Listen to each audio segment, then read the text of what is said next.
Welcome to Professor Skye's Record Review, the always positive new music review show hosted by a French professor who has re-recorded this intro 3 times because he cannot say the name of the album without making a mistake. Let's give it a shot here, okay? 3rd time's a charm. 4th time, I guess. Hudson Mohawke, B.B.H.E. Big Booty Hiker Expedition. I kept saying hikey. Now I say this is a new album, it's not. It's actually Hudson Mohawke, the Scottish Glaswegian actually, music producer, electronic techno, dance music producer, is putting out a bunch of music that's just been collected from all over the place. Music that he's recorded since the early 2000s that he's just never officially released. And before I get into the album, I just want to say, we're living in the time of COVID when I record this, early Friday morning before my kids get up. We're also going to be living in this time where I think a lot of music is going to be coming out of the drawers, right? It's going to be coming out of the basement or out of the attic of these artists. We've already seen Neil Young release an album like this. There's a couple more that I've seen and not reviewed, but basically artists are stuck in their house like the rest of us are, and they have to sit with all their stuff. And they can't go out and perform, and they can't distract themselves by performing or touring or whatever. So maybe we're going to see a lot more of this. Artists just being like, oh, 1 second, I do actually have an old album here. It's a little bit dusty, but do you want it? And that's essentially what Hudson Mohawke is doing here. I'm happy that he did, because this is a very enjoyable album. Now, I don't talk a lot about electronic dance music, maybe 1 in every 10 videos, maybe not even that many. Part of the reason is I don't also talk a lot about instrumental music, because literary analysis is something I do, so I like working with lyrics.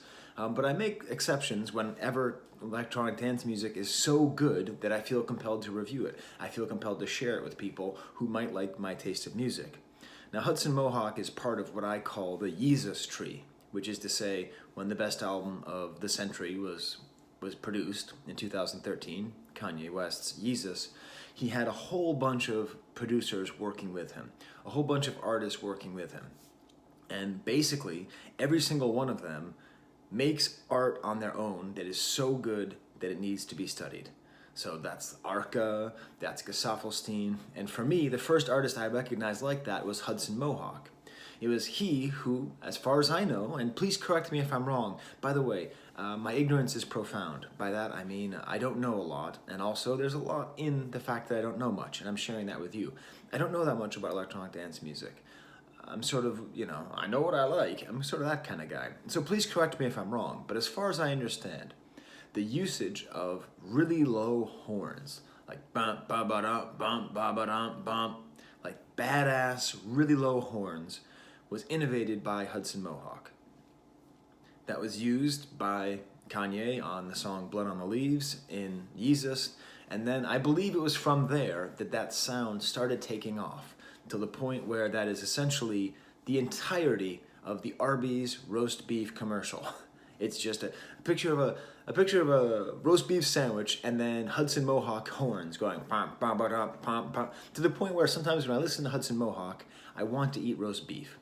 Which is to say, this sound has been co-opted, like all great sounds are, by commercials and by Hollywood and all that. And what's nice about this album is that it has none of that, or almost none of that. That what I associate is the trademark Hudson Mohawke sound of low horns are basically gone. Replaced with it is, so I do 5 minutes of research, right, before every review. Sometimes more, but usually about 5 minutes. And first of all, I read the great part where he said, he felt like this music was weighing him down and he needed to have it available. But then when I looked up, I was trying to figure out what genre do we actually place Hudson Mohawke within the larger schema of electronic dance music. And I learned 3 terms I'd never heard before. I heard glitch hop, which makes sense, because glitchy music, I understand what that means, right? That means where you have an electronic artist who's intentionally using mistakes in the computer or imitating mistakes in the computer and then building on top of that, mixing that with maybe hard beat from hip hop. I heard the term IDM for the first time, which is, I think, intelligent dance music, which makes sense because this is not just music to be made in a club and you're dancing and you're all queued up and all that. No, it's actually quite deep and there's a lot of things to listen to and it's not just kind of dumb. But the word that I had no idea existed and fits perfectly with this music is wonky. Wonky is apparently a genre. Wonky, the term for being slightly off kilter, a little bit off balance. That is exactly how I feel listening to this music. The beats hold together. Everything holds together. But there's a wonkiness. It feels a little bit off. It feels a little bit off kilter. You feel like the beats are just about to fall apart and then they come back and they resolve before the next measure starts. And that's a genre that I really enjoy, it turns out. I really enjoy this feeling because it lends itself to head nodding. And I know that's a ridiculously simple explanation of what can make music good, right? We're always supposed to nod our head to music with beats, right? But when it's glitchy, something happens, and I don't know if this happens to you, this happens to me, where the near dissolution and then resolution is so satisfying that I end up really getting into it. So if it's just doom, doom, doom, doom, you know, all right, fine. But if it's like doom, doom, boom, right? If you feel like might not make it, it makes it a lot stronger. And Hudson Mohawke, this whole album is filled with glitchy beats like that. It's filled with all kinds of unexpected dissolutions and resolutions, and it is ultimately what my favorite thing about, and I'm just going to use a word that I like to use, it's just very badass. The whole album feels very badass. You listen to it, you nod your head, you get psyched, you get pumped. The same way that I used to with the bump ba dum stuff with the horns, but with different music, different instrumentation. I think the cover of the album is worth pointing out because it actually sort of does explain the album fairly well. So that's the cover, you see. That's a rather odd cover there, Mr. Mohawke. It's pictures of women who are not bodybuilders affixed onto pictures of bodybuilders, or those are the women of the bodybuilders. I can't tell what it is, but the whole feeling is like, I don't really get that. Is there a point here? But it's a cool, interesting cover. And that's often how I feel listening to the album. Now, the album hits a point, in the midpoint, where it's absolutely on fire, but it takes a little while to get there. It opens up with the track Brooklyn. This has very cool kind of native hollers in the back, and then there's a lot of marching band snare. And this is my prediction, that eventually, this marching band snare that Hudson Mohawke is using, and if he is not the first to use it, please tell me in the comments if you're one of these people who knows these things. But there's a lot of marching band snare, really tight snares played very quickly.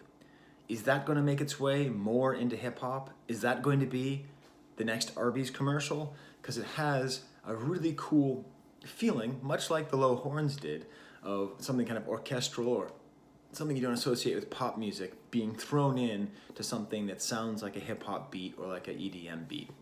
Very, very funky, very triumphant synths. And what's cool is that the snare, and this has nothing to do with like a trap snare. Like this sounds like a real acoustic snare drum. And then underneath a booming bass drum. It's a very nice combination of boom, right? Because you sort of that super high and the super low and not much in the middle. The next track, Mandarania, is unlistenable. I'm sorry, I'm an old man. I'm 42 years old. What do you want from me? I'm going to listen to some Glaswegian super music producer, some song with like basically no tempo and pitched vocals and sped up drums. My back hurts. I gotta mow the lawn. It's all right. It's not terrible, but I almost didn't review this album because that song is so aggressive, it doesn't have any of that resolution that I need. Fortunately, the next track, Super Illest Bumper, is perfect for me. And it's not like the next track is that much different than the previous one, but it's got the great usage of pitched up vocals. Vocals are used throughout this album a couple times, but they're just an instrument. They're just an obscure instrument to be mixed around. A really cool high descending keyboard sound. The whole way through. A slight horn sound in the back. It's a very funky, cool, and weird song. This is where the album is starting to really gear up. Because then we have Amino, which has great bell sounds mixed with burpee synthesizers, which I love. And this is where I start to get that head nod. And I put in my notes here that this kind of wonky head nod thing, I associate actually with the Wu-Tang Clan. Like the ability to have like really rusty, creaky beats that barely keep together, that make you nod your head more than you would if it was just a straightforward beat. A weird voice kind of comes in to resolve itself and create its own rhythms. And then the song ends with some actually catchy elements. And there's not a lot of catchy things on this, but it moves on. The track Beyond is like a half song. It's like a vinyl crackle that's leading you up to the next two bits. And the next two songs I'm going to play you samples of. This one song, Tar, is the first one. So it's cool because it has this like really nice guitar sound. It's an electronic guitar, not an acoustic guitar. I mean, it's an acoustic guitar played on a computer, right? So it's a computer-generated acoustic guitar. But what comes in is, after it plays for a while and kind of stutters back and forth, the drums come in and the bass come in. And I was, just to paint a picture for you, I was taking the laundry from the washer and putting it into the dryer. And that would normally take me about 5 minutes. But this song was on my headphones and I was listening, and I like literally could not stop myself from just like I put the clothes down. I was so happy. I was smiling. If someone came in, they would have thought that I was crazy. I was so happy. I was like, I love it when music can do this. When you get the guitar sound and then the drums come in and the bass, and then on top of all of it, he adds a stutter step, which is one of my favorite things. Doom, da-doom, da-doom, and then going into the beat. Oh, it was the best. It was just so exciting. As it kind of grooves on, then there's like this really high scratching in the background, and it's almost like it's weird. Emotionally, it reminded me of the song off the Judgment Night soundtrack by De La Soul and Teenage Fan Club, where it uses guitar and hip-hop aesthetics at the same time to create a song that is so like upliftingly clean, clear, danceable that you're afraid that it's cheesy. Like, is this too easy to appreciate? Am I not a real like music fan if I like this and I don't like Mandarinia or whatever that song was? So let me just play a little bit of when this all comes together in this song. This is Tar by Hudson Mohawke.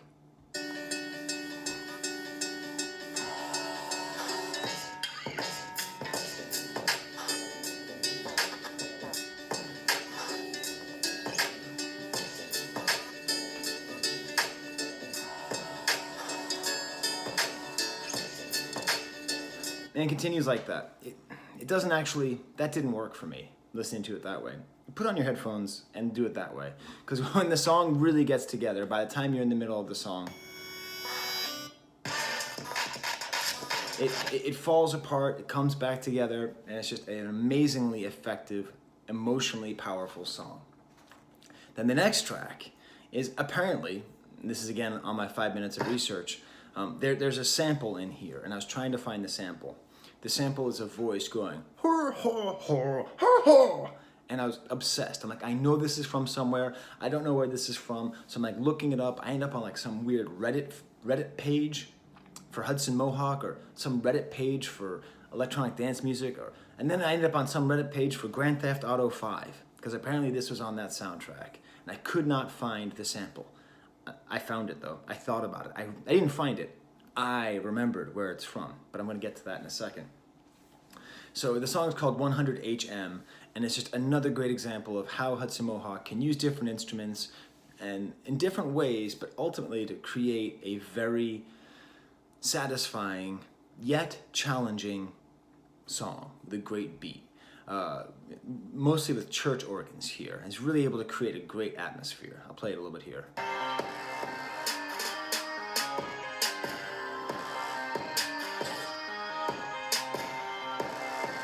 And this is the only time you hear the Hudson Mohawke horns.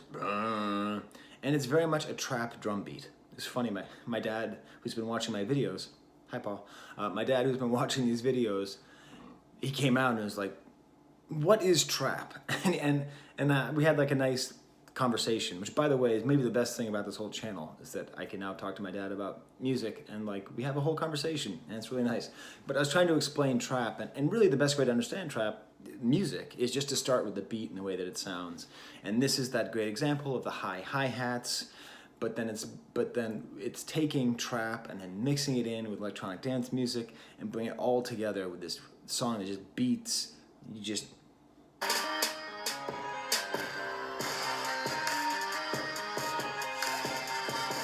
and it goes so nicely together. Now what I want to do is find that sample, because there is a sample in here from Michael Jackson, the Laughing by Vincent Price from Thriller. I knew that. This is what I was trying to track down. And just in the background, and just before I hit record, just before I started recording the intro like 5 times in a row, because I kept on saying big booty hiker, big booty hikey, okay. Public Enemy, the song Public Enemy #1 is where, that's where I know that sound from. Did it come from somewhere else before? I don't know. Maybe you can tell me, internet, because I'm pretty sure that was the origin of it. But it's part of what makes Hudson Mohawke great, part of the reason why I think people need to, I don't know if people do, but I would like to see more research or more books written about the intersection between hip-hop production and electronic dance music production. I think it's a great equalizer between the two. I think they work very well together. I think it's a what's that expression for when like one group benefits but the other benefits too? It's not vampiric. It's like anyways, they coexist. And I know you know the word and you just can't think of it. But anyways, what is that word? You know what I mean? Symbiotic. It's a I'm a professor. It's a symbiotic relationship, and I'd like to see that shown further, because Hudson Mohawke is a great example where I think he takes so much from hip hop, but then through his production and through his work with rap artists, he gives so much back. So there's this great kind of inner flow, and I think it all comes together on a song like this, which could easily be just a straight up rap beat with no lyrics. You just listen to that with the church organ in the back and the slight echo and the hoo-ha, just great. Next track, Well Park, is very wonky, super glitch. It's mostly glitching. Next track, Macanudo, is almost like just video game blips. Almost interstitial song leading to Herbert's. Herbert's. Is the song really called Herbert's? Let me look up. That's a funny name. Yes, it's called Herbert's. I don't know what that means. But you put that in the link too. What does Herbert's mean? That's the problem with all these instrumental songs.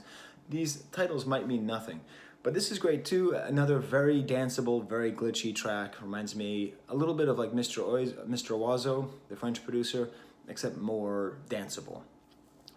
Pushing the levels, has a rapper sort of in there. Again, his voice is just used as another instrument, and the beat constantly catches up to the tempo. That wonky feeling, that feeling of like being off kilter. That song, it's more like you're out over your feet and then you're trying to catch up. And then it ends with the track Montefisto. I don't know what that means. I know what Monte Cristo is. But anyways, another great head nodder. This time it's piano driven as opposed to organ, but it's cool because it has like, I'm gonna play this too, because this has that snare, the snare going on, and it has like piano with like a synthesizer lead on top of it, and the synthesizer is kind of like pitched and weird sounding, and it's a good example of the way that Hudson Mohawke is able to assemble tracks. Here we go.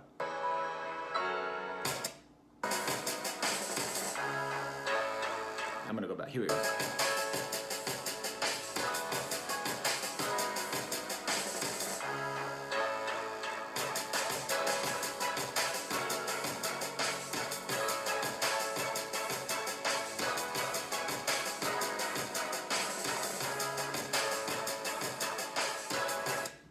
So there it is. There's the collection of music that Hudson Mohawke has released to us. And I'm very happy for it. I'm very happy to study it. I will listen to anything and probably review anything off of the Yeezus tree. And so there we are. Well, for my family, there's the camera.